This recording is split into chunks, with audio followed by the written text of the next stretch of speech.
Toyota Avanza, nag-install tayo ng Optimus brand Android head unit na entry model with 360 camera. And then ito yung front camera niya. Ito yung side camera sa driver side. Then dito tayo sa loob.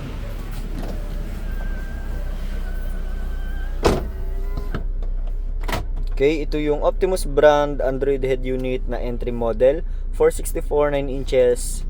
And then may SIM card slot, may USB slot na siya. And then 360 camera all sides nagre-record. Okay, check natin yung SIM card slot and USB slot niya.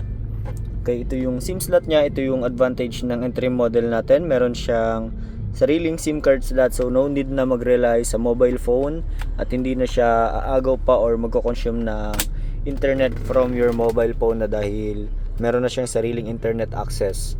Okay, 360 camera, auto trigger, left signal, right signal, hazard, and reverse camera. Okay, steering wheel control, all working, so compatible sa steering wheel control. Volume up, volume down. Next, previews mode. Si mode nag-act as shortcut button ni 360 camera.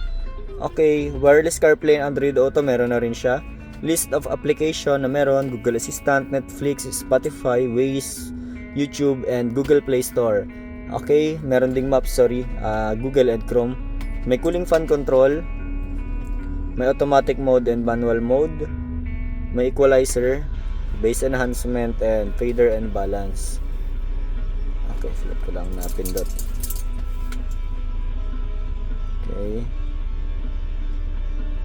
Pagdating naman sa connectivity ng Android Auto or Apple CarPlay, responsive naman siya. So try natin kung naka-connect si customer. So ayan, naka-connect si customer. Ayan. So ito yung wireless CarPlay ng Android Auto. Ayan, walang wire na nakalabas or naka-expose from USB port. So yun lang, ito yung Optimus brand Android head unit na entry model. In-install natin dito sa Toyota Avanza. Thank you.